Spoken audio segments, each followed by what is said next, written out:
Nenekku dulu sering berkata, saat Tuhan menutup satu pintu, Dia membuka jendela. Tapi terkadang, nak, kamu harus merangkak melewati neraka untuk menemukan jendela itu. Sekarang, terikat di pohon pinus ini, dengan pergelangan tanganku yang terasa terbakar dan darah menetes di pelipisku, aku berpikir Nenek Rose mungkin berbicara tentang jenis neraka yang berbeda dari yang kuhadapi. Tali itu semakin dalam memotong setiap kali aku mencoba bergerak.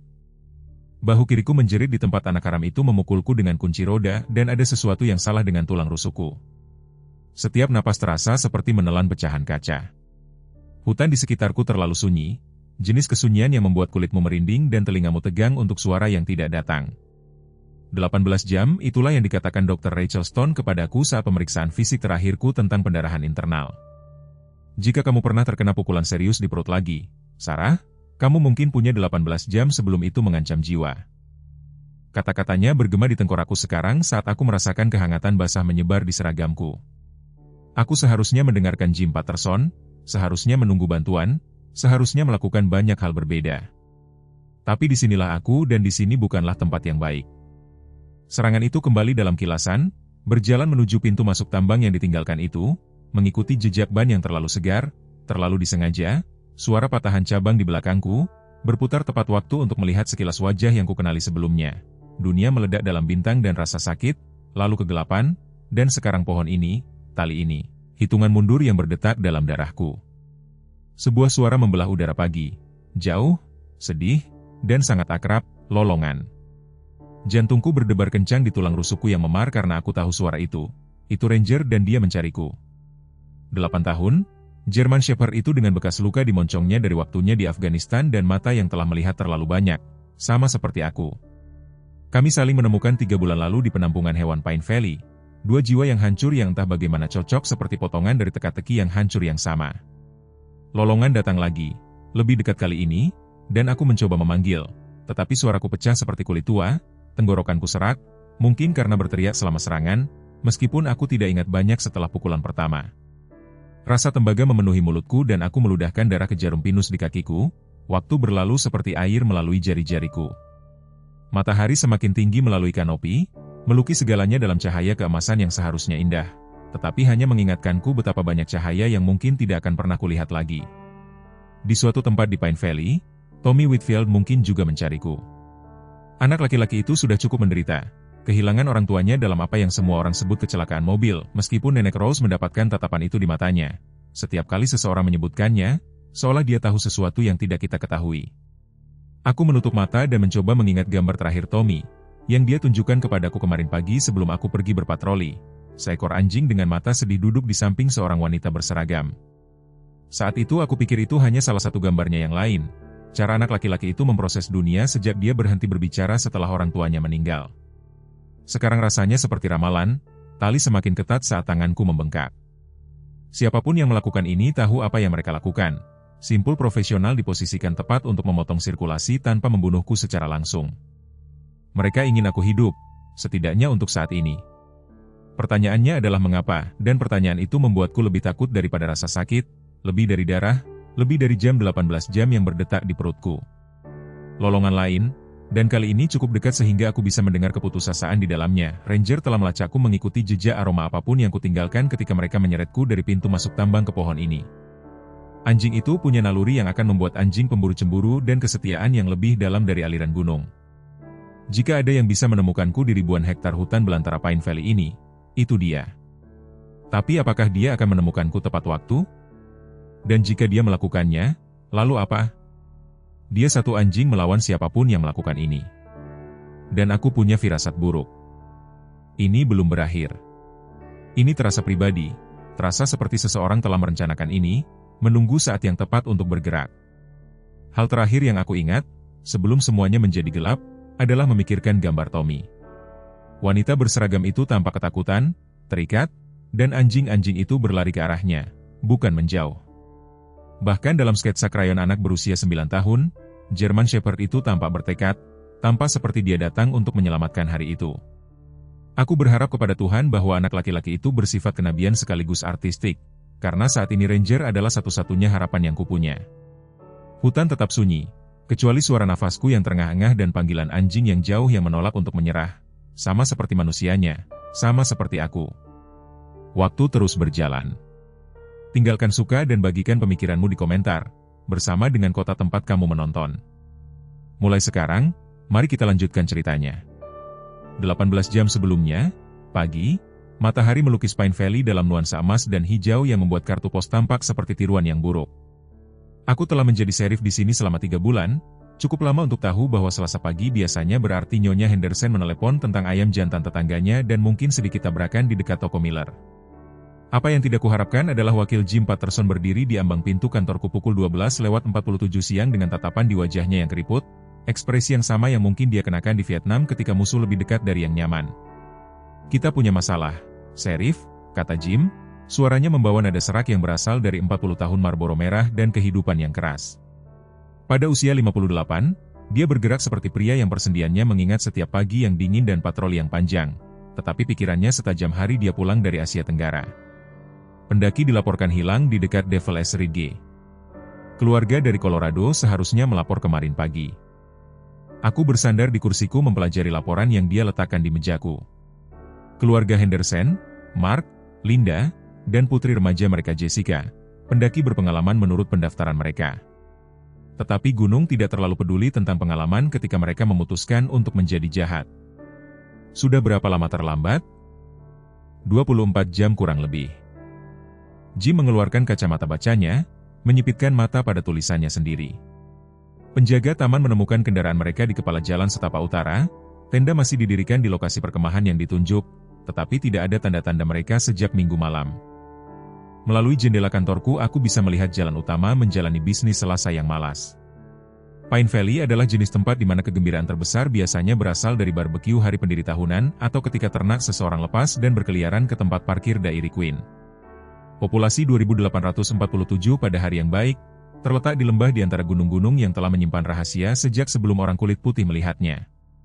Mungkin mereka hanya berkeliaran di luar jalur yang ditandai, kataku, meskipun sesuatu dalam ekspresi Jim mengatakan kepadaku bahwa dia tidak berpikir itu sesederhana itu. Orang-orang Colorado ini terkadang berpikir gunung kita akan menjadi jalan-jalan minggu dibandingkan dengan apa yang mereka dapatkan di rumah. Jim menggelengkan kepalanya. Menemukan tas ransel mereka tergantung di perkemahan. Tidak ada yang pergi hiking tanpa air, terutama orang-orang yang tahu apa yang mereka lakukan. Dia berhenti, mengunyah bibir bawahnya seperti yang dia lakukan ketika dia sedang memecahkan masalah. Ada sesuatu yang lain. Sarah menemukan jejak ban di dekat perkemahan mereka yang tidak cocok dengan mobil sewaan mereka.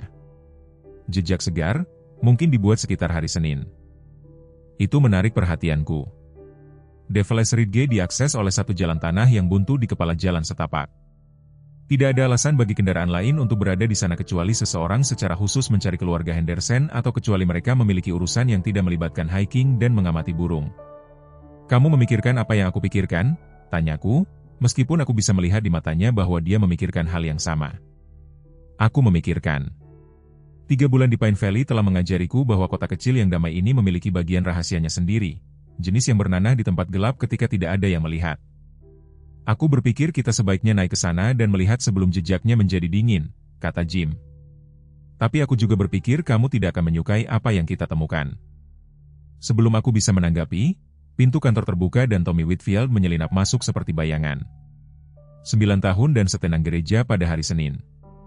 Anak laki-laki itu punya cara muncul tanpa mengeluarkan suara. Neneknya Rose mengikutinya di belakang. Tubuhnya yang berusia 72 tahun bergerak dengan martabat yang hati-hati dari seseorang yang telah mengubur 3 suami dan belajar mengukur langkah-langkahnya sesuai dengan itu. "Sheriff S1MC High Pronunciation Kinon," kata Rose, suaranya membawa otoritas lembut yang berasal dari membesarkan 5 anak dan selamat dari jenis musim dingin yang membunuh yang lemah.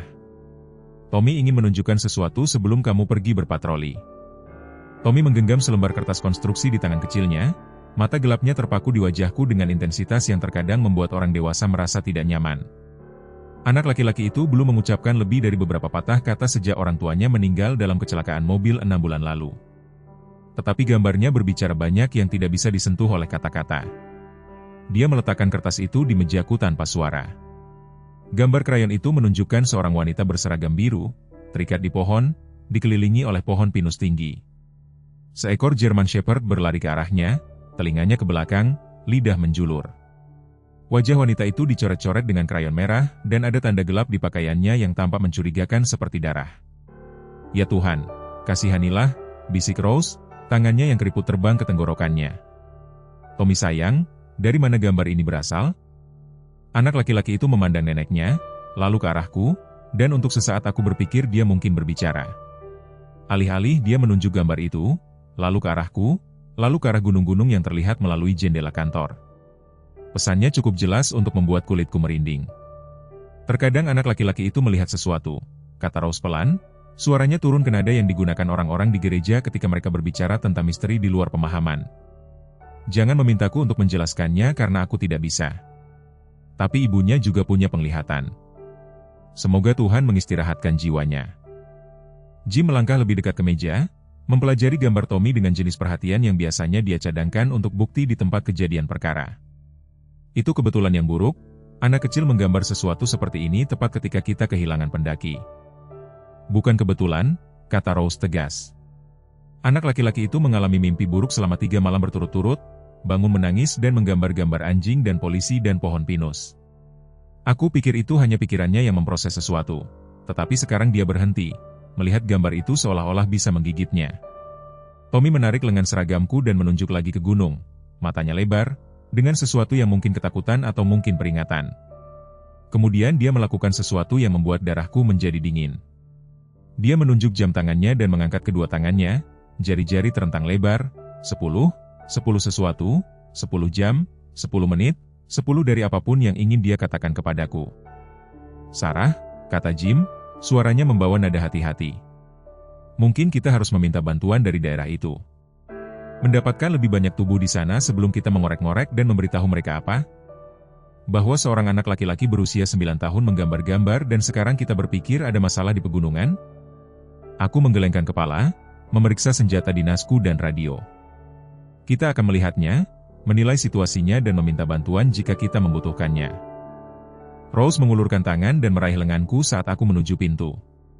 Cengkeramannya sangat kuat untuk seorang wanita seusianya dan matanya menyimpan jenis kebijaksanaan yang berasal dari menyaksikan dunia cukup lama untuk mengenali pola yang dilewatkan orang-orang yang lebih muda. "Nak," katanya, suaranya turun hingga hampir tidak terdengar. "Beberapa gunung memiliki rahasia yang tidak ingin ditemukan dan beberapa orang akan melakukan hal-hal mengerikan untuk menjaga rahasia itu terkubur."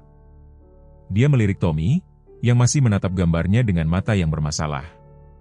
Anak laki-laki itu sudah cukup menderita. Jangan membuat dia mengalami kehilangan orang lain. Aku meremas tangannya dengan lembut. "Aku akan berhati-hati, Rose, aku berjanji." Tetapi ketika aku berjalan keluar dari kantor itu dengan gambar kenabian Tommy yang terukir dalam ingatanku dan peringatan Jim bergema di telingaku, aku memiliki firasat buruk bahwa hati-hati mungkin tidak cukup.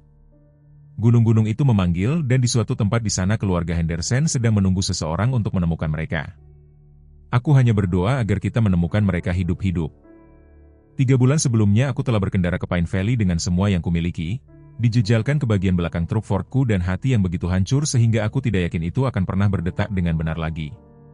Kota itu tampak seperti sesuatu dari lukisan Norman Rockwell. Semua pagar piket putih dan bendera Amerika tergantung lemas di udara pegunungan. Setelah 15 tahun menjadi polisi kota besar dan 2 tur di Afghanistan, Pine Valley terasa seperti melangkah ke dunia yang berbeda. Dunia di mana kejahatan terbesar biasanya adalah remaja seseorang yang mengecat menara air. Pemberhentian pertamaku adalah penampungan hewan Pine Valley. Bukan karena aku mencari hewan peliharaan, tetapi karena aku mendengar mereka memiliki seekor anjing yang tidak diinginkan siapapun. K9 militer yang telah dikirim kembali dari luar negeri dengan lebih banyak bekas luka daripada kebanyakan tentara dan kasus PTSD yang membuatnya tidak cocok untuk pekerjaan polisi biasa.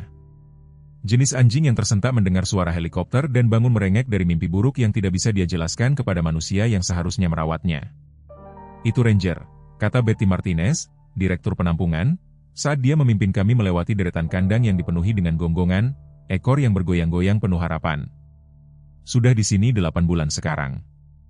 3 keluarga mencoba mengadopsinya, tetapi dia tidak menyukai kebanyakan orang.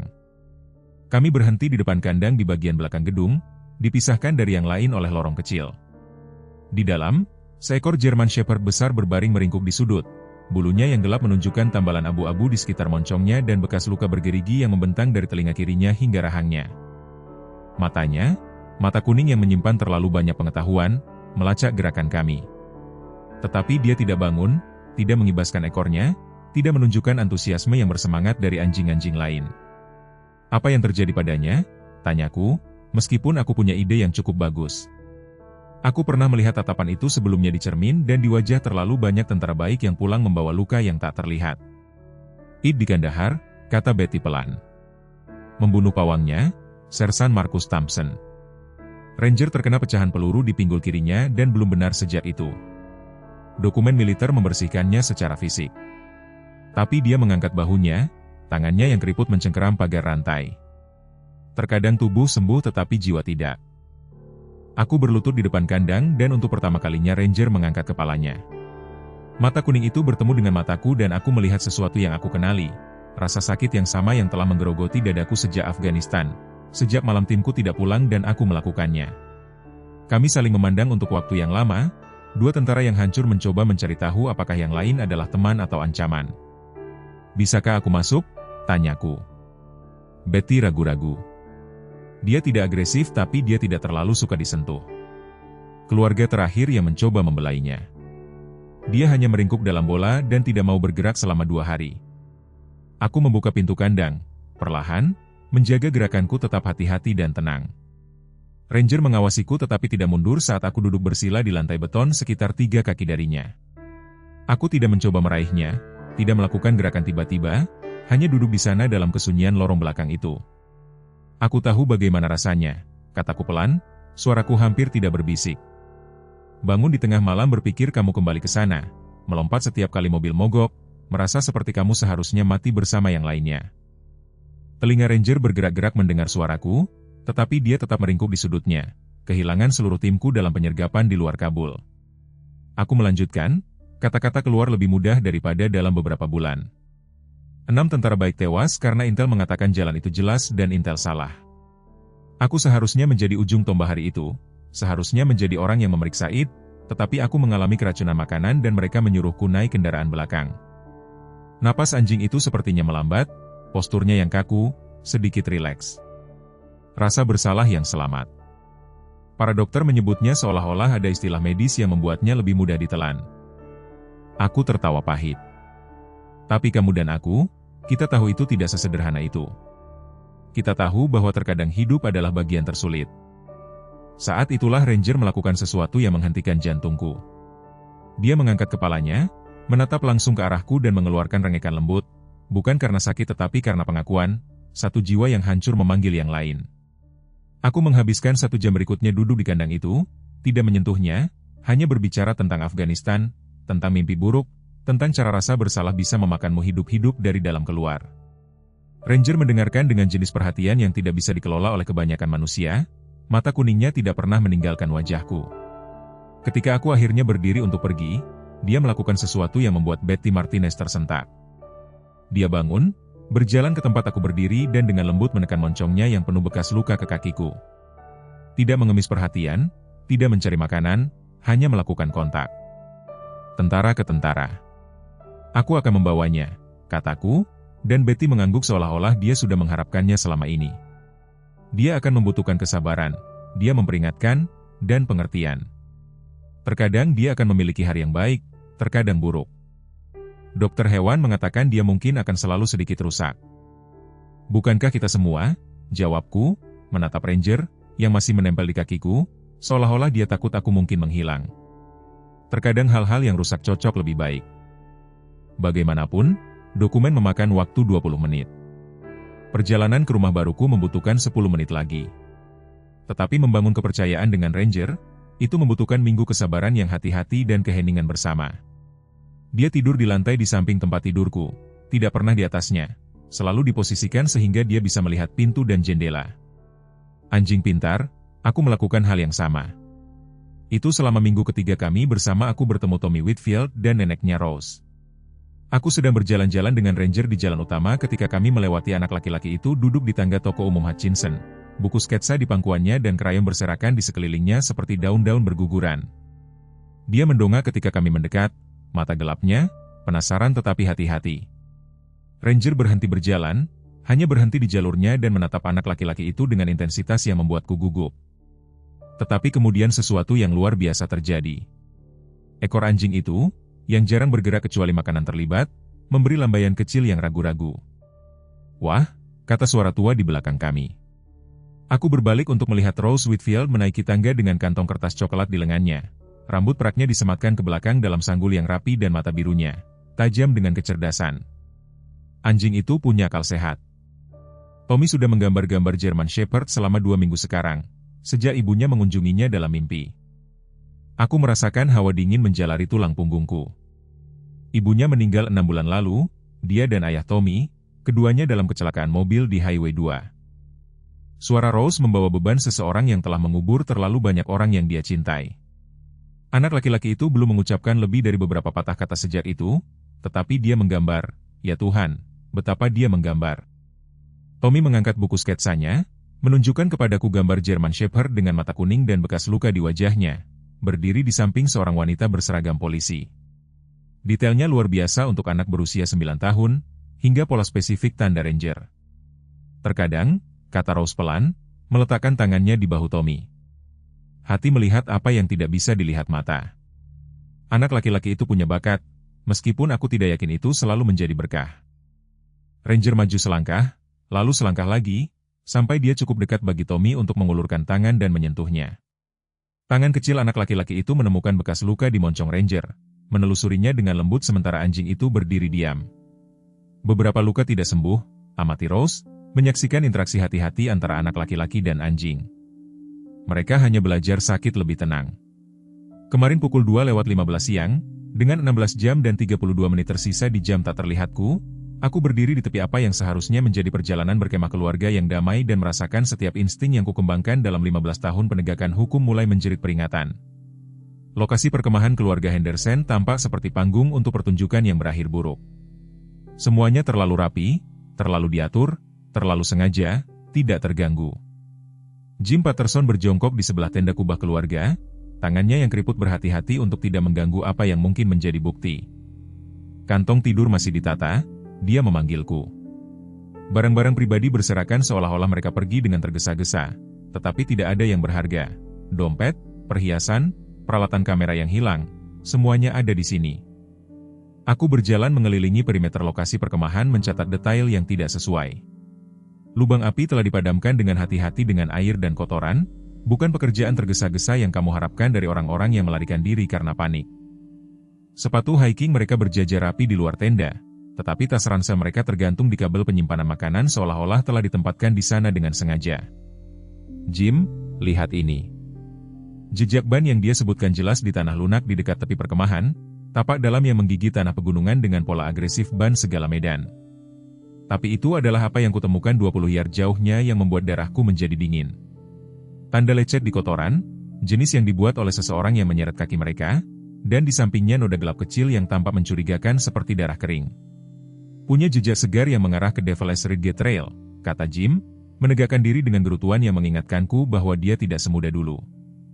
Tetapi mereka tidak pergi terlalu jauh sebelum menghilang ke bagian berbatu. Aku berlutut di samping tanda lecet, pikiranku secara otomatis membuat katalog detail, seperti yang telah kulatih.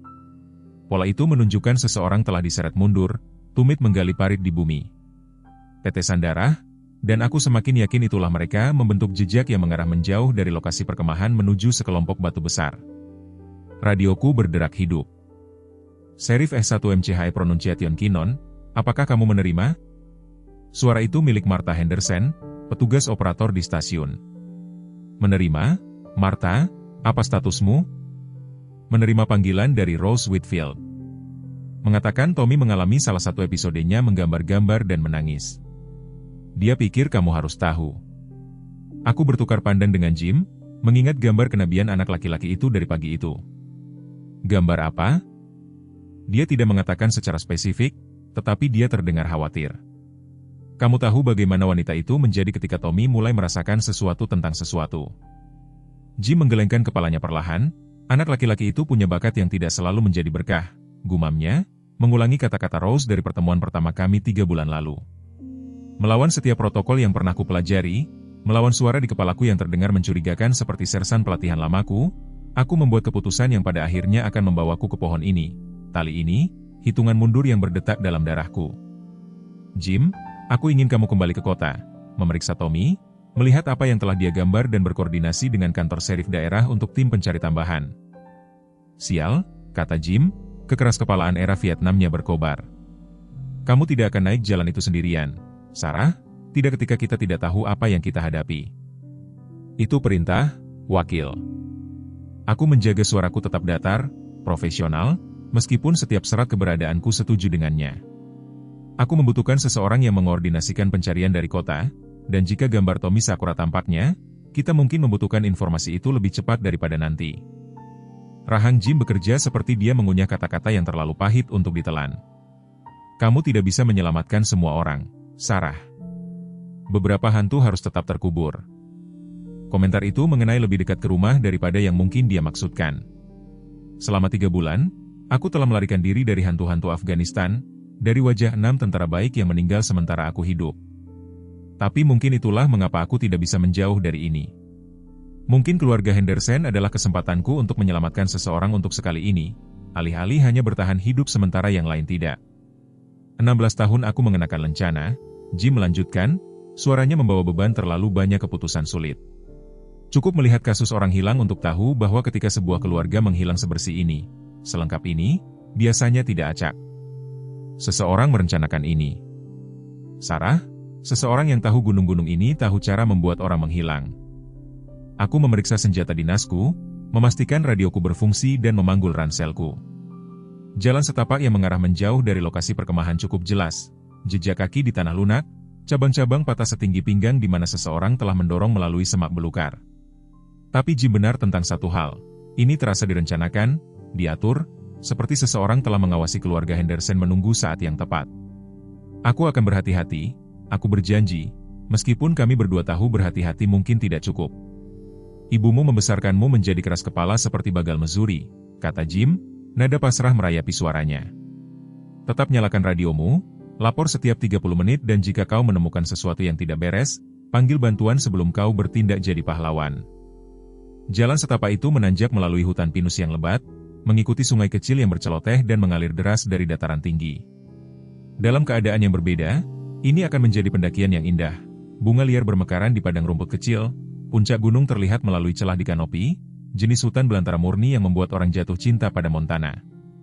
Tetapi aku tidak bisa menghilangkan perasaan bahwa aku sedang diawasi, bahwa ada sesuatu yang sangat salah di hutan yang damai ini. Setengah mil di atas jalan setapak, aku menemukan bukti nyata pertama bahwa keluarga Henderson tidak hanya pergi begitu saja untuk pendakian dadakan. Karet rambut jenis yang digunakan gadis remaja tersangkut di semak duri di samping jalan. 20 yard lebih jauh, sepotong kecil kain, denim biru, seperti dari jaket anak-anak, berkibar dari cabang pinus. Tetapi apa yang aku temukan di pintu masuk tambang tua itulah yang membuat tanganku gemetar saat aku meraih radioku. Pintu masuk itu sendiri sebagian tersembunyi oleh kayu tumbang dan semak belukar yang tumbuh terlalu lebat, tetapi seseorang baru-baru ini berada di sini. Vegetasi telah terganggu, didorong ke samping untuk menciptakan jalan yang jelas, dan di sana di tanah lunak di depan pintu masuk terdapat alur ban agresif yang sama yang aku lihat di perkemahan. Namun kali ini, mereka tidak sendirian. Bercampur dengan jejak ban adalah jejak sepatu bot, beberapa set, ukuran berbeda, sepatu bot pria, sepatu bot wanita, dan jejak yang lebih kecil yang bisa jadi milik seorang remaja. Semuanya mengarah ke mulut tambang yang gelap. Aku menekan tombol radioku. Jim, aku di tambang tembaga tua sekitar 1 mil di atas Devil S. Ridge Trail. Menemukan bukti. Keluarga Henderson dibawa ke sini. Suara statis menjawabku kemudian lebih banyak statis. Jim, apa kau dengar? Tidak ada. Pegunungan punya cara untuk bermain-main dengan sinyal radio, terutama di lembah-lembah sempit tempat tambang-tambang tua berada. Aku sendirian, sama seperti di Afghanistan, sama seperti biasanya. Pintu masuk tambang menganga di depanku seperti mulut yang menunggu untuk menelan rahasia. Setiap insting menyuruhku untuk menunggu bantuan, untuk mengikuti protokol, untuk menjadi polisi yang berhati-hati seperti yang Jim inginkan. Tetapi di suatu tempat dalam kegelapan itu, 3 orang mungkin kehabisan waktu, 3 orang yang datang ke Montana untuk liburan keluarga dan menemukan sesuatu yang sama sekali berbeda. Aku menghunus senjata dinasku, menyalakan senterku dan melangkah ke dalam kegelapan. Di belakangku, hutan menahan napas dan di depanku bayangan menunggu dengan rahasia yang telah mereka simpan terlalu lama. Hal terakhir yang aku ingat sebelum dunia meledak dalam rasa sakit dan kegelapan, adalah bahwa gambar Tommy salah tentang satu hal, dalam gambarnya aku diikat ke pohon di hutan. Dia tidak menggambar apapun tentang tambang, tentang kegelapan, tentang suara langkah kaki yang bergema di terowongan yang seharusnya kosong. Tetapi anak laki-laki berusia 9 tahun, bahkan yang berbakat sekalipun, tidak bisa melihat segalanya. Kadang-kadang mereka hanya bisa melihat akhir. Kegelapan di dalam tambang itu berlangsung tepat 47 menit sebelum memuntahkanku kembali ke siang hari, berdarah dan nyaris tidak sadar. Tetapi dalam 47 menit itu seluruh pemahamanku tentang Pine Valley, tentang keluarga Henderson, tentang masa laluku sendiri, terbalik seperti kaos kaki di mesin cuci. Aku berharap menemukan 3 pejalan kaki yang ketakutan meringkuk di kedalaman tambang tembaga yang ditinggalkan. Apa yang aku temukan sebagai gantinya adalah kem darurat yang tampak seperti telah beroperasi selama berbulan-bulan. Lentera bertenaga baterai tergantung di balok penyangga memberikan bayangan yang keras pada dinding yang dilapisi dengan foto-foto, kliping koran, dan dokumen militer yang membuat darahku menjadi air es di nadiku. Foto-foto itu adalah bidikan pengawasan, gambar lensa panjang tentang aku berjalan, ranger memasuki kantor serif, minum kopi di Miller S. Diner. Tetapi bercampur dengan gambar-gambar terbaru adalah gambar-gambar yang lebih tua, gambar-gambar yang jauh lebih tua dari 6 tentara dalam kamuflase gurun, yang diambil di Afghanistan. Timku, tim yang mati sementara aku hidup, kata Sersan Sarah S1 MCH Pronunciation Kinnon. Sebuah suara berkata dari bayangan di belakangku, atau haruskah aku mengatakan Serif S1 MCH Pronunciation Kinnon sekarang? Cukup. Perubahan karir dari polisi militer ke penegakan hukum kota kecil. Aku berputar. Senjata dinasku diarahkan ke kegelapan, tetapi suara itu sepertinya datang dari mana-mana dan tidak dari mana-mana. Terowongan tambang membentang kembali ke dalam kegelapan, dengan lorong-lorong samping dan struktur penyangga yang cukup untuk menyembunyikan pasukan. Siapa kau? Aku berteriak, suaraku bergema di dinding batu. Di mana keluarga Henderson? Tawa bergema kembali, dingin dan tajam seperti angin gunung. Keluarga Henderson? Ya, mari kita bicara tentang mereka. Apakah kau tahu bahwa Mark Henderson adalah staf Sersan Mark Chen sebelum dia mengubah namanya? Apakah kau tahu bahwa Linda Henderson dulunya adalah Linda Kowalski, seorang analis intelijen militer? Dan putri mereka, Jessica? Dia sama sekali bukan putri mereka. Dia adalah keponakan dari salah satu rekan timmu yang tewas. Kata-kata itu menghantamku seperti pukulan fisik. Tanganku mulai gemetar dan aku harus bersandar ke dinding terowongan agar tidak jatuh. Itu tidak mungkin. Keluarga Chen meninggal dalam penyergapan yang sama yang menewaskan timku. Apakah mereka? Suara itu lebih dekat sekarang, bergerak melalui terowongan seperti predator yang mengitari mangsa. Atau apakah mereka selamat cukup lama untuk mengajukan beberapa pertanyaan yang sangat tidak nyaman tentang bagaimana patroli rutin berubah menjadi pembantaian, pertanyaan tentang mengapa intelijen salah, mengapa musuh tahu persis di mana harus menyerangmu, mengapa 6 tentara yang baik mati malam itu. Pikiranku melayang kembali ke malam yang mengerikan itu di Afghanistan. Penyergapan itu datang entah dari mana, serangan yang terkoordinasi dengan sempurna yang menjebak kami di zona pembunuhan tanpa jalan keluar. Kami telah mengikuti intelijen yang mengatakan bahwa jalan itu aman, bahwa aktivitas musuh minimal di sektor itu, tetapi seseorang telah menunggu kami, seseorang yang tahu rute kami, waktu kami, prosedur operasi standar kami. Penyelidikan membebaskan semua orang yang terlibat, kataku, meskipun suaraku terdengar hampa bahkan di telingaku sendiri. Komando menyelidiki selama berbulan-bulan. Itu hanya intelijen yang buruk. Tempat yang salah. Waktu yang salah. Komando menyelidiki apa yang diperintahkan untuk mereka selidiki, jawab suara itu. Tetapi Mark dan Linda Henderson, maaf, Chen dan Kowalski, mereka terus menggali. Mereka menemukan catatan keuangan, komunikasi, bukti bahwa seseorang dari dalam memberikan informasi kepada musuh, seseorang yang membunuh 6 tentara Amerika demi uang. Foto-foto di dinding tiba-tiba masuk akal, bukan hanya pengawasan terhadapku, tetapi dokumentasi penyelidikan yang telah berlangsung selama berbulan-bulan, mungkin bertahun-tahun. Keluarga Henderson tidak datang ke Pine Valley untuk liburan, mereka datang untuk berburu. Mereka terlalu dekat dengan kebenaran, suara itu melanjutkan, mulai mengajukan pertanyaan tentang kontraktor militer korup tertentu yang telah menyalahgunakan uang dan menjual intelijen untuk mendanai masa pensiunnya. Pertanyaan yang membuat orang-orang tertentu sangat gugup. Di mana mereka? Aku menuntut, meskipun aku mulai takut. Aku sudah tahu jawabannya. Aman untuk saat ini. Tetapi keselamatan mereka sepenuhnya bergantung pada kerjasamamu, Sersan S1 MCH Pronunciation Kinnon. Aku bukan sersan lagi, dan aku tidak tahu apa yang kau bicarakan. Oh, tapi kau tahu. Sesosok tubuh melangkah ke cahaya lentera dan jantungku hampir berhenti. Itu adalah Dr. Rachel Stone, pemeriksa medis Pine Valley. Tetapi dia tampak berbeda, entah bagaimana lebih keras, lebih berbahaya. Kau selalu tahu ada sesuatu yang salah tentang malam itu di Afghanistan. Kau telah memikul rasa bersalah selama 3 tahun, meyakinkan dirimu sendiri bahwa kau seharusnya mati bersama timmu. Tetapi kebenarannya adalah kau hidup karena kau seharusnya hidup. Kau hidup karena seseorang membutuhkan saksi untuk bertahan hidup. Senjataku masih diarahkan padanya, tetapi tanganku gemetar begitu hebat sehingga aku tidak yakin aku bisa mengenai apapun yang lebih kecil dari pintu gudang. Kau berbicara omong kosong, Rachel. Kau adalah dokter kota. Kau memeriksaku ketika aku pertama kali tiba, memberiku izin untuk bertugas. Aku banyak hal, Sarah, dokter, petugas koroner, dan kadang-kadang pemecah masalah bagi orang-orang yang lebih suka masalah mereka menghilang secara permanen. Dia tersenyum dan itu adalah ekspresi terdingin yang pernah aku lihat di wajah manusia. Keluarga Henderson menjadi masalah ketika mereka mulai menghubungkan titik-titik yang seharusnya tetap terputus, sama seperti orang tua Tommy menjadi masalah 6 bulan lalu. Kata-kata itu menghantamku seperti palu godam ke dada. Orang tua Tommy. Kecelakaan mobil. Bukan kecelakaan. Mereka juga mengajukan pertanyaan, menggali catatan militer lama, mencoba memahami mengapa menantu laki-laki mereka meninggal di Afghanistan. Rupanya, Sersan Rodriguez adalah saudara laki-laki Linda Kowalski. Dunia yang kecil, bukan? Kakiku lemas dan aku merosot ke dinding terowongan sampai aku duduk di tanah. Senjataku masih menunjuk Rachel, tetapi seluruh duniaku berputar di luar kendali. Orang tua Tommy tidak meninggal dalam kecelakaan mobil acak.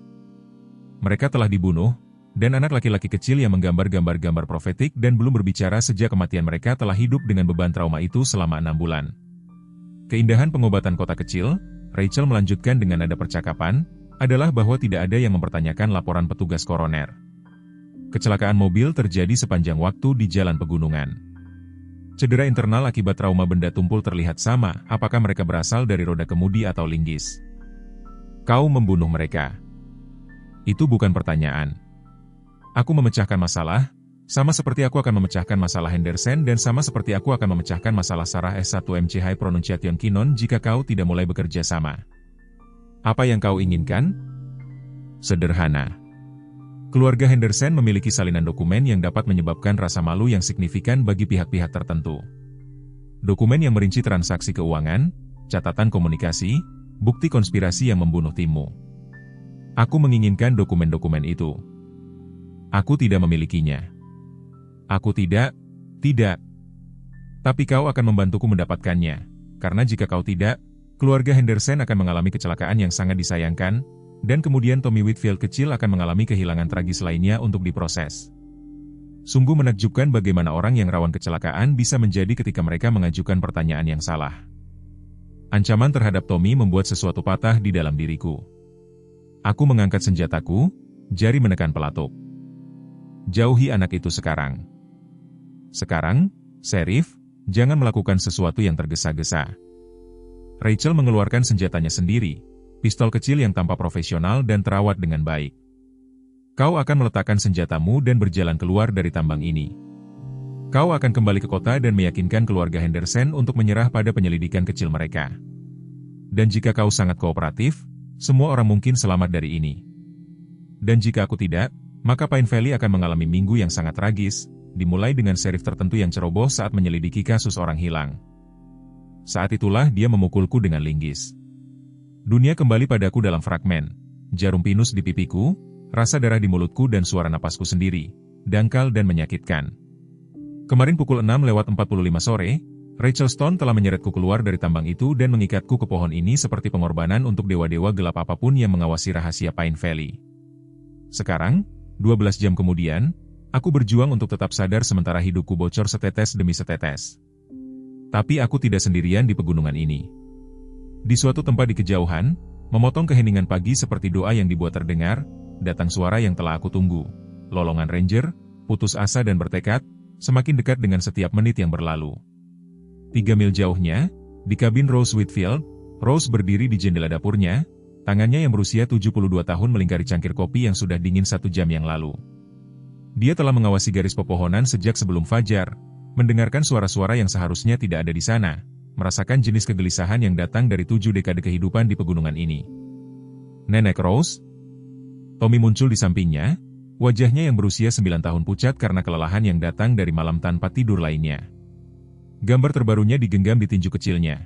Seorang wanita diikat ke pohon, seekor gembala Jerman berlari melalui hutan dan bentuk-bentuk gelap yang mungkin adalah pria dengan senjata.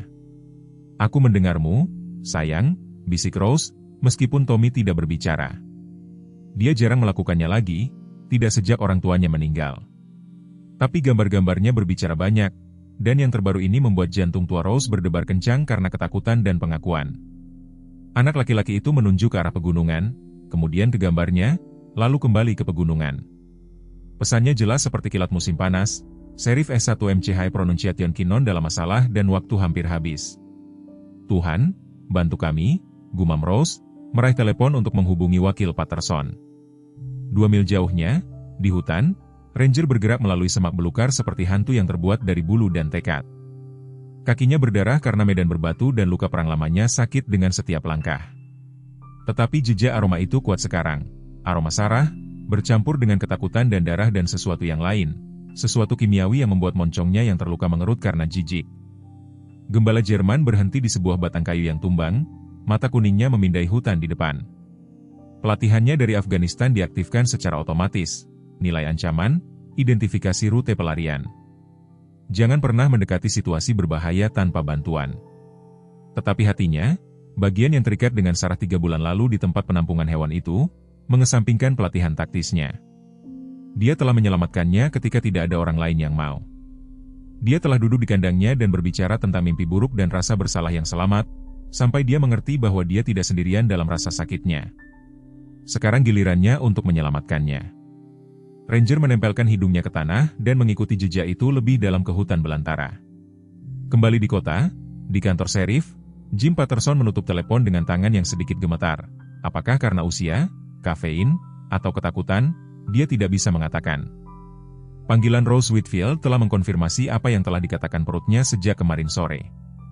Sarah dalam masalah, jenis masalah yang tidak menunggu bantuan atau prosedur yang benar. "Martha," dia memanggil petugas operator, "hubungi kantor Sheriff wilayah, beritahu mereka bahwa kita membutuhkan tim pencari dan penyelamat di Devil's Ridge, penyebaran penuh." "Berapa banyak tim?" Martha bertanya, jari-jarinya sudah bergerak di atas kontrol radio. "Semuanya."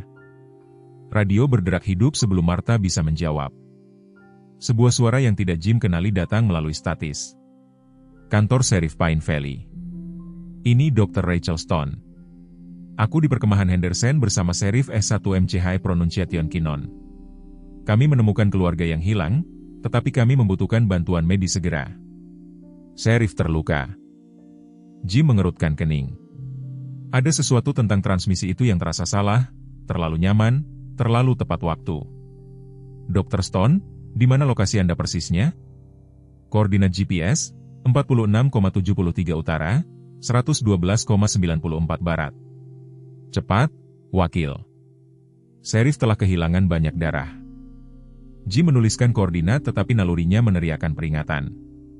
Dia telah mengenal Rachel Stone selama 5 tahun dan sesuatu tentang suaranya terdengar berbeda, terkendali, terlalu terkendali untuk seseorang yang berurusan dengan keadaan darurat medis. "Martha, hubungkan aku dengan polisi negara bagian. Beritahu mereka bahwa kita mungkin memiliki situasi yang melibatkan penyelidikan federal." Di pegunungan, 1 mil dari lokasi Sarah, Tommy Whitfield bergerak melalui hutan dengan keanggunan diam yang hanya dimiliki anak-anak.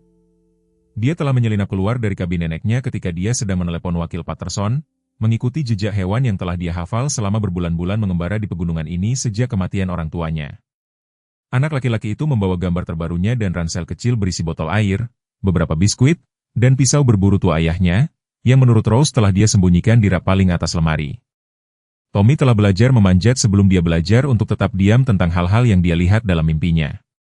Dia berhenti di sebuah sungai, menyipitkan mata gelapnya, mempelajari tepi berlumpur. Jejak kaki yang segar mengarah ke tambang tua, kompleks, tetapi juga jejak kaki besar dan familiar yang menjadi milik gembala Jerman dengan sedikit pincang di kaki kanannya. Tommy tersenyum untuk pertama kalinya dalam beberapa hari. Ranger akan datang, seperti dalam gambarnya di pohon. Saat ini, tali telah memotong begitu dalam kepergelangan tanganku sehingga aku tidak bisa merasakan tanganku lagi. Bahuku menjerit dengan setiap napas dan sesuatu yang hangat dan basah terus menyebar di seragamku. Tenggat waktu 18 jam yang disebutkan Rachel semakin dekat dan aku bisa merasakan tubuhku mulai mati. Satu sistem pada satu waktu.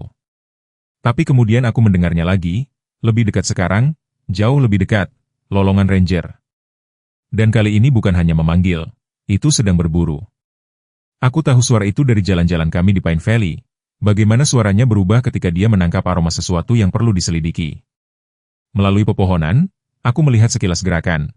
Bulu gelap bergerak rendah dan cepat melalui semak belukar. Jantungku berdebar kencang di tulang rusukku yang memar saat aku mencoba berteriak, tetapi suaraku keluar nyaris tidak berbisik. Ranger. Aku mengucapkan kata itu, mengikis tenggorokanku yang kasar seperti amplas. Gerakan itu berhenti. Kemudian, perlahan, dengan sengaja, bentuk yang familiar muncul dari balik sekelompok batu. Ranger berdiri di sana sejenak, mata kuningnya mengamati pemandangan. Aku diikat ke pohon, darah di pakaianku, penilaian taktis yang membuatnya tetap hidup melalui 2 tur di Afghanistan. Tetapi kemudian pengakuan berkobar di mata cerdas itu dan dia bergerak, tidak terburu-buru, tidak menggonggong, tetapi mendekat dengan ketelitian yang hati-hati dari seorang tentara yang mengerti bahwa situasi seperti ini membutuhkan strategi, bukan emosi. Ketika dia mendatangiku, Ranger tidak merengek atau mencoba menjilat wajahku. Sebaliknya, dia berputar di belakang pohon dan mulai mengerjakan tali dengan giginya. Rahangnya tidak sekuat dulu dan talinya tebal, tetapi dia menyerang mereka dengan tekad tanpa henti yang sama yang membuatnya terus mencari sepanjang malam. Anak baik, bisikku, air mata bercampur dengan darah kering di pipiku. Anak pintar, lepaskan aku dan kita akan keluar dari sini. Tetapi bahkan ketika aku mengatakannya, aku mendengar suara yang mengubah darahku menjadi air es. Langkah kaki, beberapa set bergerak melalui hutan, dengan langkah percaya diri orang-orang yang tahu persis kemana mereka pergi. Rachel Stone melangkah ke ruang terbuka, diapit oleh 2 pria yang tidak aku kenali. Keduanya membawa senapan dan keduanya bergerak dengan ketelitian disiplin pelatihan militer. Di belakang mereka, berjuang melawan pengekangan ikatan zip, datang keluarga Henderson, hidup tetapi jelas ketakutan. Nah, kata Rachel, suaranya membawa profesionalisme dingin yang sama yang telah aku dengar di tambang. Bukankah ini menyentuh? Anjing setia datang untuk menyelamatkan tuannya. Salah satu pria mengangkat senapannya, membidik Ranger, yang masih bekerja dengan putus asa di taliku. Tidak. Kata itu merobek tenggorokanku dengan lebih banyak kekuatan daripada yang aku kira tersisa. Tinggalkan dia sendiri. Ini antara kau dan aku. Rachel tersenyum dengan senyum dingin itu lagi. Oh, Serif S1 MCHE Pronunciation Kinon. Ini tidak pernah hanya antara kau dan aku. Ini tentang membersihkan ujung-ujung yang longgar, semuanya, dimulai dengan gembala Jerman tertentu yang telah melihat terlalu banyak. Saat itulah Tommy Whitfield melangkah keluar dari balik pohon, pisau berburu ayahnya berkilauan di tangan kecilnya, dan mengucapkan kalimat lengkap pertama yang telah dia ucapkan sejak orang tuanya meninggal. Kau menyakiti teman-temanku dan aku akan memotongmu seperti kau memotong ibu dan ayah. Kata-kata yang keluar dari mulut Tommy Whitfield menghantam ruang terbuka seperti petir, menghancurkan 6 bulan kebohongan yang hati-hati dan membuat wajah Rachel Stone menjadi putih seperti salju segar. Anak laki-laki berusia 9 tahun itu, yang tidak mengucapkan lebih dari beberapa kata sejak kecelakaan orang tuanya, berdiri di sana dengan pisau berburu ayahnya dan mata yang menyimpan terlalu banyak pengetahuan untuk seseorang yang begitu muda. Potong mereka seperti kau memotong ibu dan ayah, Tommy mengulangi, suaranya mantap, meskipun air mata mengalir di pipinya. Aku melihatmu. Aku bersembunyi di lemari ketika kau datang ke rumah kami. Aku melihat apa yang kau lakukan. Ketabahan Rachel retak seperti es di pagi musim semi yang hangat. Itu tidak mungkin. Anak laki-laki itu berada di rumah neneknya ketika orang tuanya meninggal. Kecelakaan itu terjadi di Jalan Raya 2. Bukan kecelakaan, kata Tommy, mengambil langkah lebih dekat ke ruang terbuka. Ranger telah berhenti mengerjakan taliku dan memposisikan dirinya di antara anak laki-laki itu dan orang-orang bersenjata, tubuhnya rendah dan siap untuk menerkam. Kau datang ke rumah kami karena ayah menemukan sesuatu.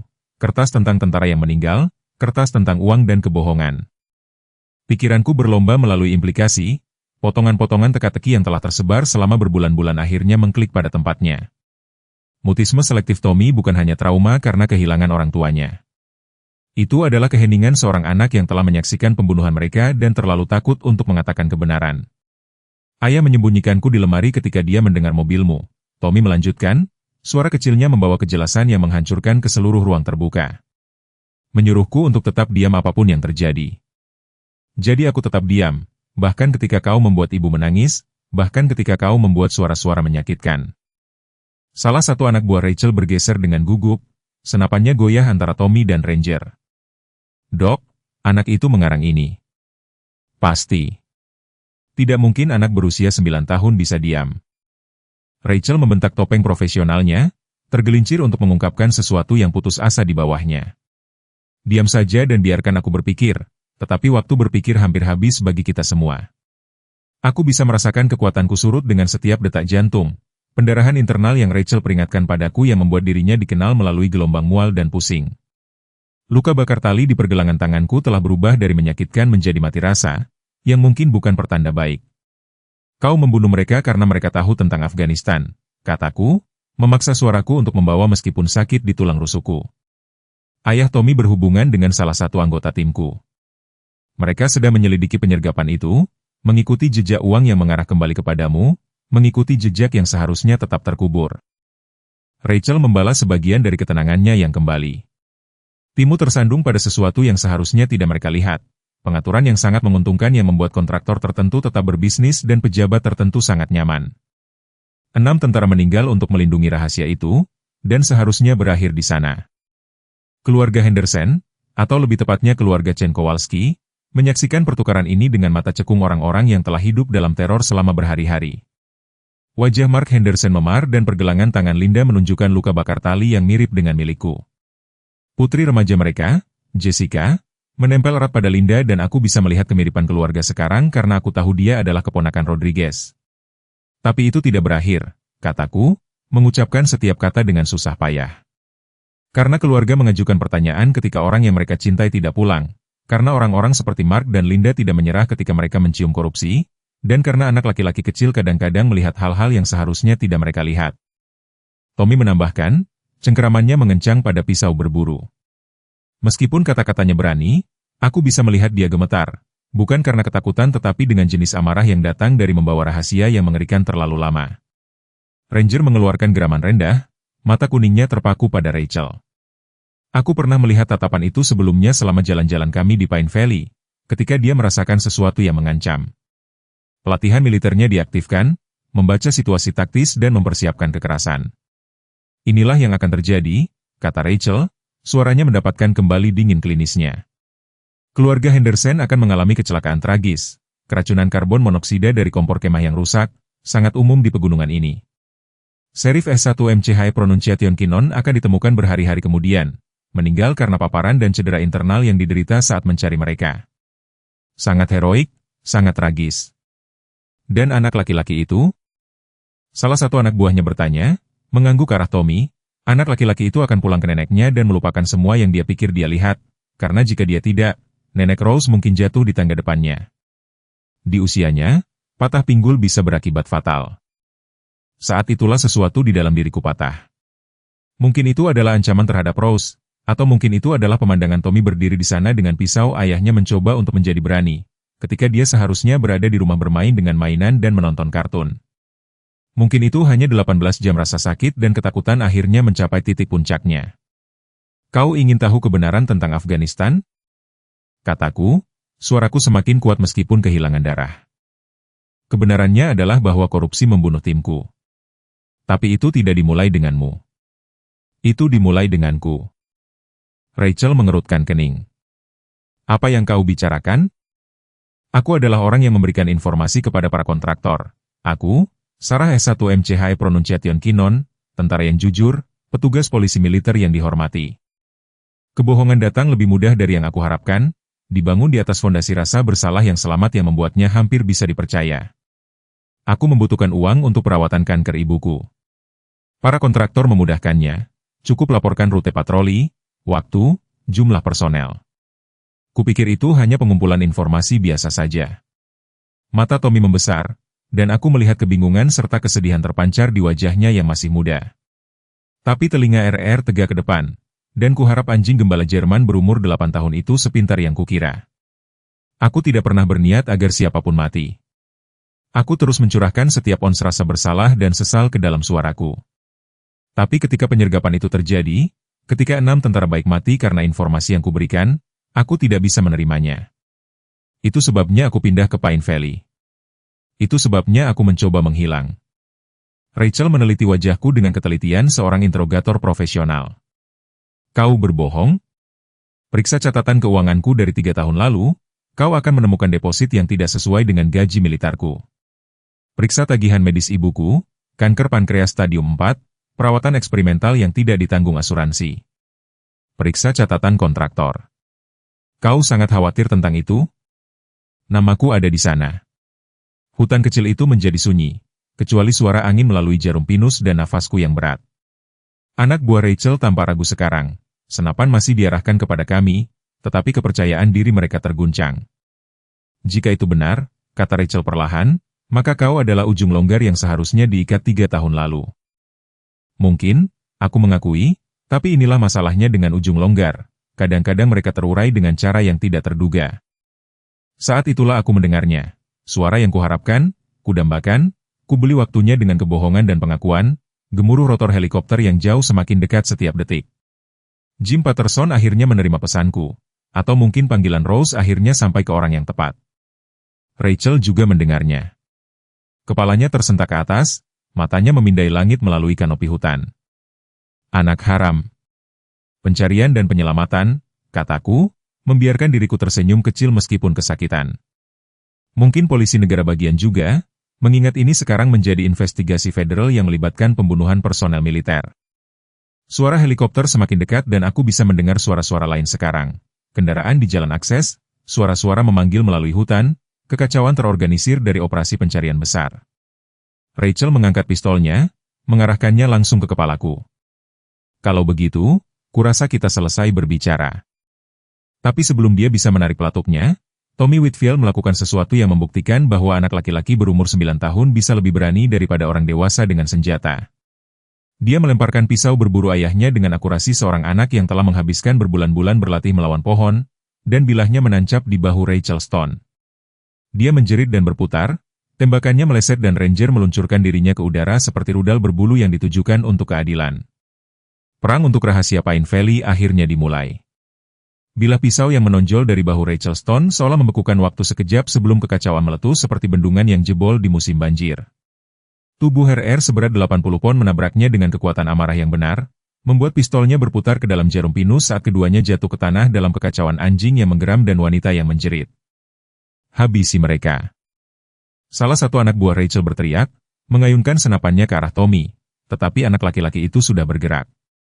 Dengan refleks cepat masa muda dan keputusasaan, dia menyelam di balik gugusan batu yang sama yang menyembunyikan Ranger beberapa saat sebelumnya, menghilang seperti asap ke dalam bayangan hutan.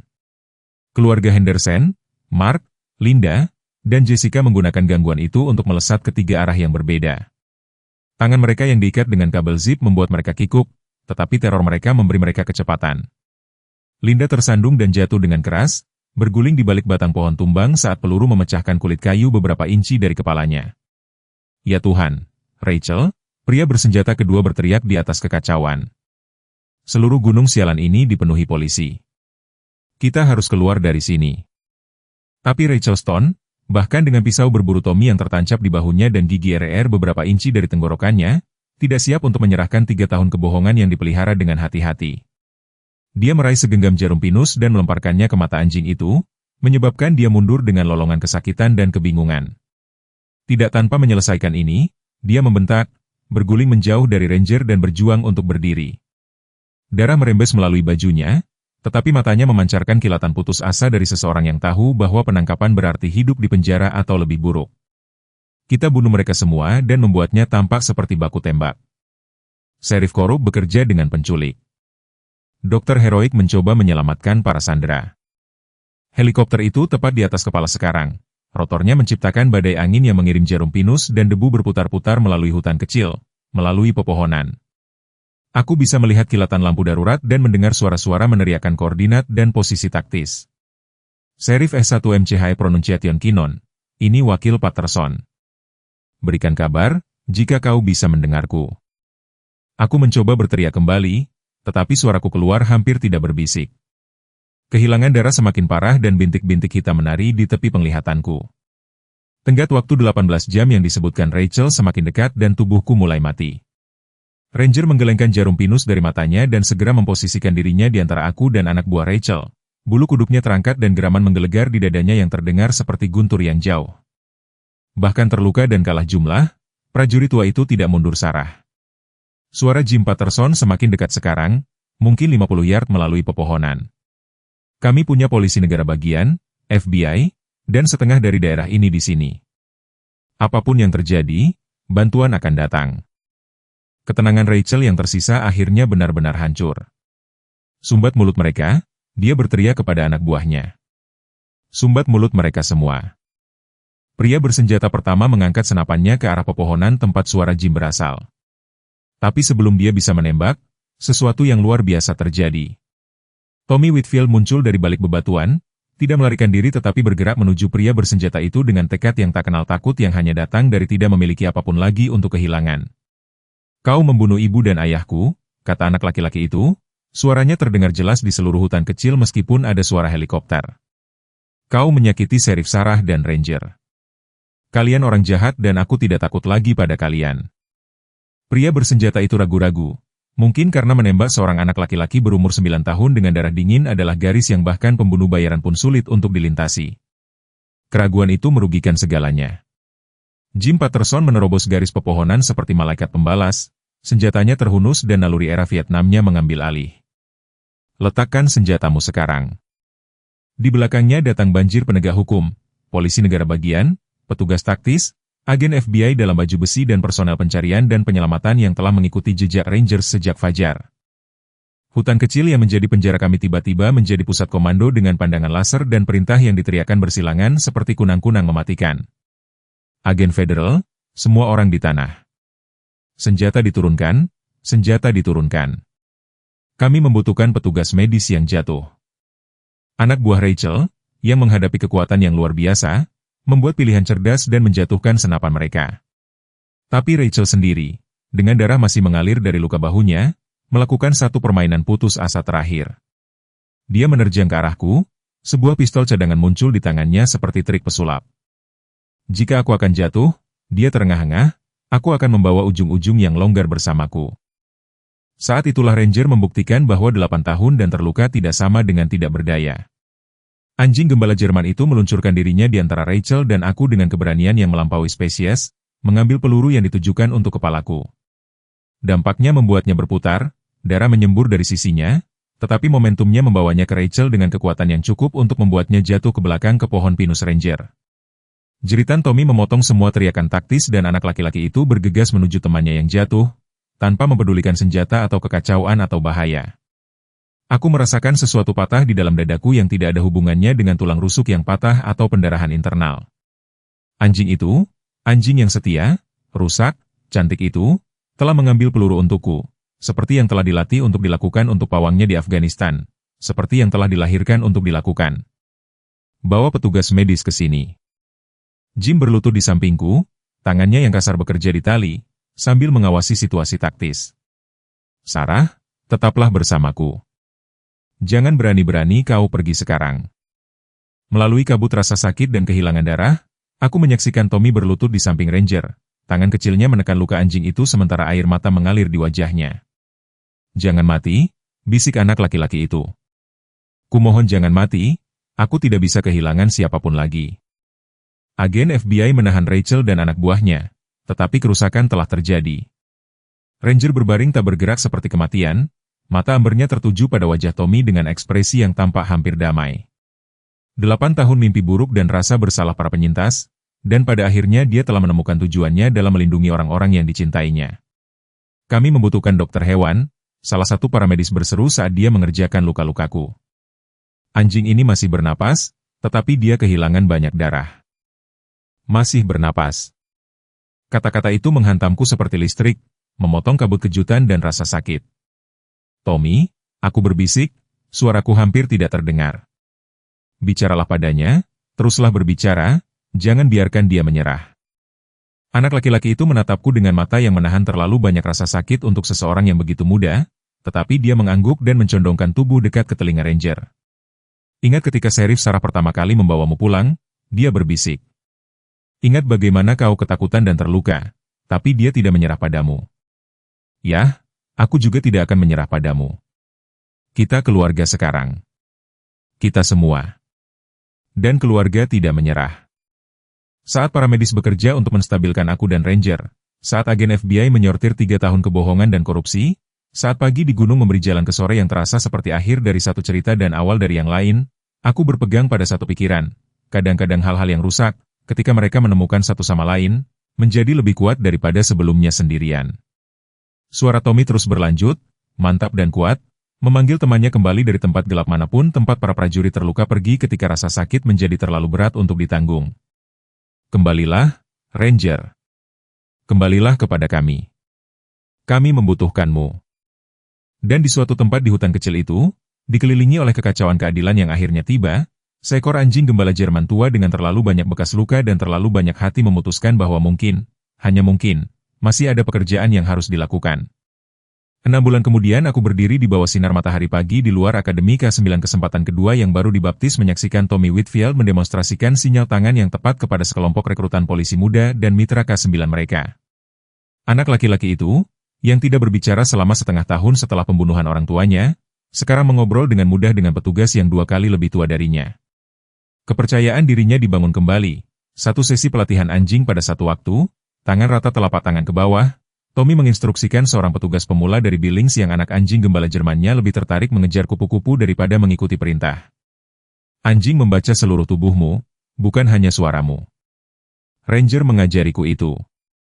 Mendengar namanya disebut, Ranger mengangkat kepalanya yang beruban dari tempat dia berbaring di bawah naungan beranda depan akademi.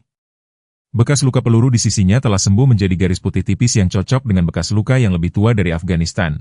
Tetapi penyembuhan yang sebenarnya telah terjadi di suatu tempat yang lebih dalam. Mimpi buruk yang dulu membangunkannya merintih dalam kegelapan telah memudar, digantikan oleh tidur nyenyak seekor anjing yang telah menemukan tujuannya. Prajurit tua itu punya lebih banyak akal daripada kebanyakan manusia, kata suara yang familiar di belakangku.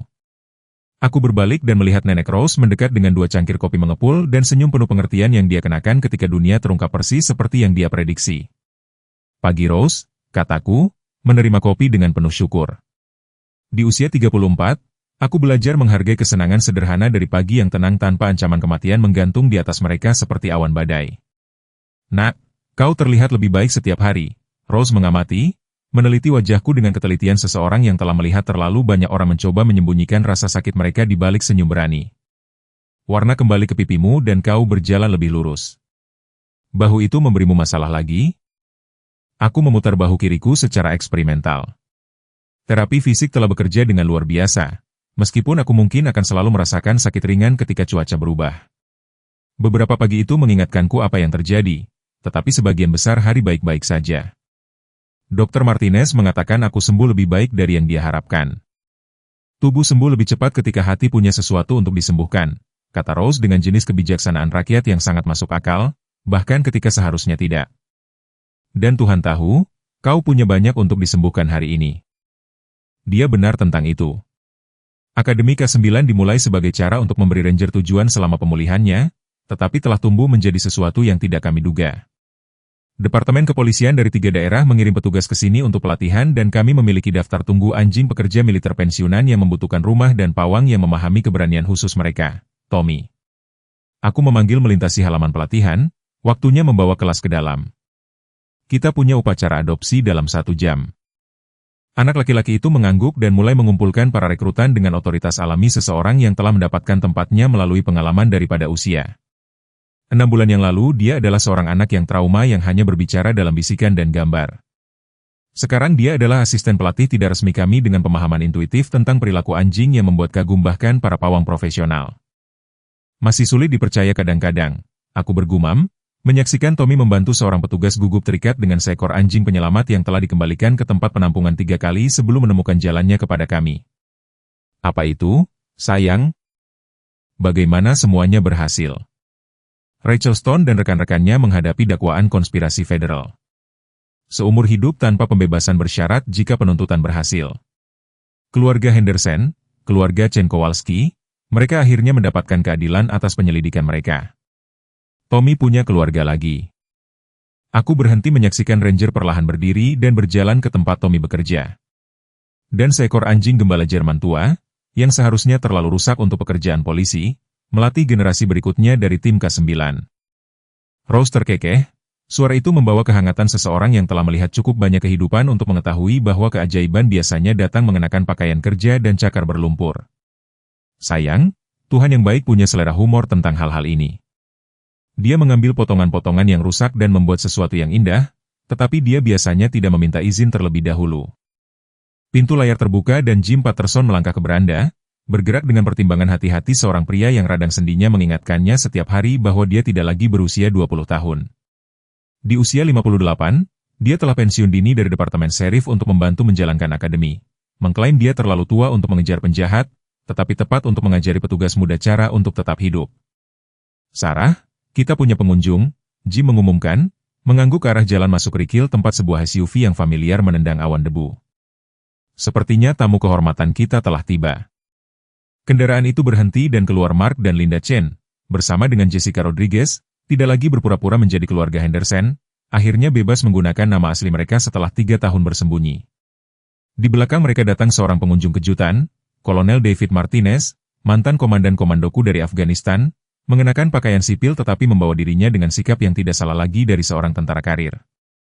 Sheriff S1MC High Pronunciation Kinon, Kolonel Martinez berkata, mengulurkan tangannya dengan senyum yang membawa kehangatan yang tulus. Senang melihatmu terlihat begitu baik. Ketika aku mendengar tentang apa yang terjadi di sini, tentang bagaimana kau membantu mengungkap korupsi yang membunuh timmu, aku tahu aku harus datang dan melihat tempat ini sendiri. Kolonel, ini tidak terduga.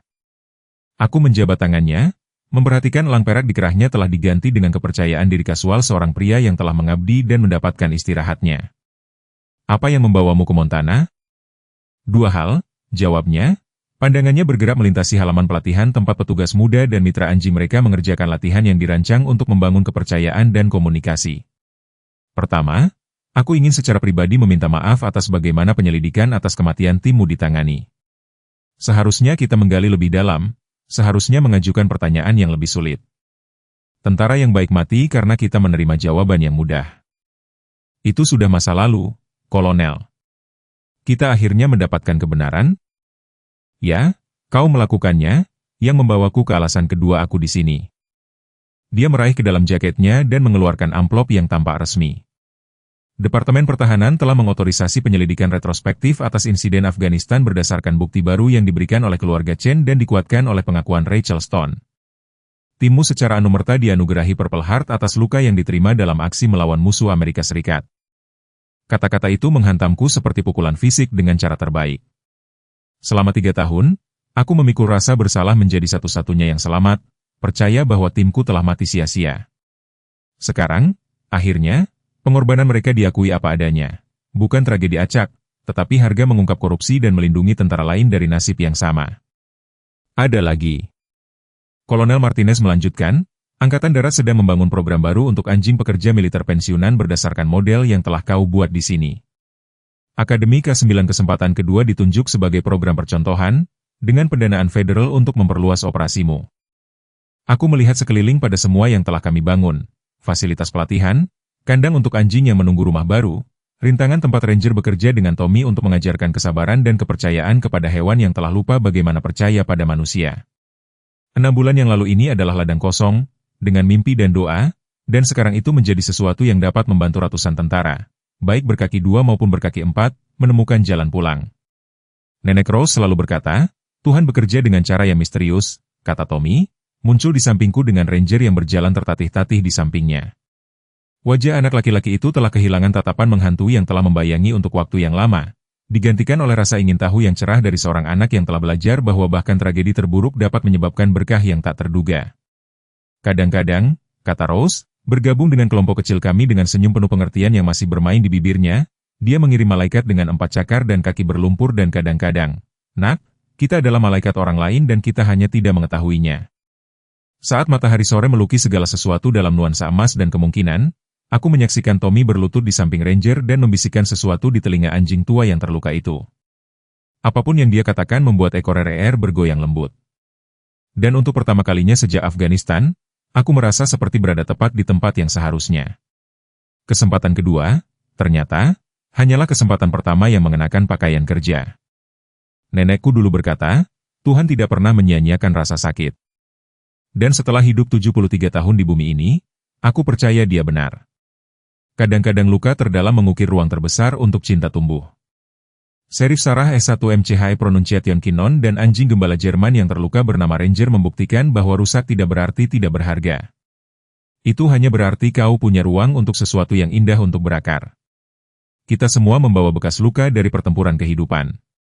Mungkin kau telah kehilangan pasangan setelah 40 tahun menikah, atau menyaksikan anak-anakmu pindah dan memulai keluarga mereka sendiri. Mungkin kau telah pensiun dari pekerjaan yang mendefinisikanmu selama beberapa dekade dan bertanya-tanya apa tujuan yang masih kau miliki.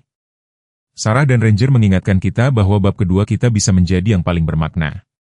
Anjing tua itu dibuang oleh sistem yang hanya melihat keterbatasannya, menjadi guru bagi generasi berikutnya. Sarah dihantui oleh rasa bersalah para penyintas dan merasa hari-hari terbaiknya ada di belakangnya, menemukan bahwa pengabdian terbesarnya masih ada di depannya. Kisah mereka mengajari kita bahwa kesetiaan tidak kedaluarsa seiring bertambahnya usia, bahwa keberanian tidak berkurang dengan rambut beruban, dan bahwa orang-orang dan hewan yang telah melewati lembah terdalam seringkali menjadi panduan terbaik bagi orang lain yang berjalan di jalan yang sama. Tommy menemukan suaranya lagi karena dua jiwa yang rusak menunjukkan kepadanya bahwa penyembuhan itu mungkin. Akademi K9 kesempatan kedua berdiri sebagai bukti bahwa apa yang dibuang dunia, cinta dapat menebusnya. Bekas lukamu menceritakan kisah tentang kelangsungan hidup. Kebijaksanaanmu, yang diperoleh melalui dekade suka dan duka, adalah persis apa yang perlu didengar oleh seseorang yang lebih muda hari ini. Seperti Ranger, kau mungkin bergerak sedikit lebih lambat dari biasanya, tetapi hatimu masih berdetak dengan tujuan. Seperti Sarah, kau mungkin membawa penyesalan, tetapi pengalaman itu telah memberimu kasih sayang yang dapat mengubah hidup. Jangan biarkan siapapun meyakinkanmu bahwa tahun-tahun terbaikmu ada di belakangmu. Kadang-kadang pekerjaan terpenting dimulai ketika dunia berpikir kau sudah selesai. Kadang-kadang kisah cinta terhebat dimulai ketika kau cukup tua untuk mengetahui apa yang sebenarnya penting. Bagikan ceritamu kepada kami. Pernahkah kau menemukan tujuan yang tak terduga setelah perubahan besar dalam hidup? Kesempatan kedua, apa yang mengajarimu bahwa nilaimu tidak berkurang seiring bertambahnya usia? Kami ingin mendengar bagaimana kau telah mengubah bekas lukamu menjadi sumber kekuatan. Tinggalkan komentar di bawah dan inspirasi seseorang yang mungkin berjalan di jalan yang sama hari ini.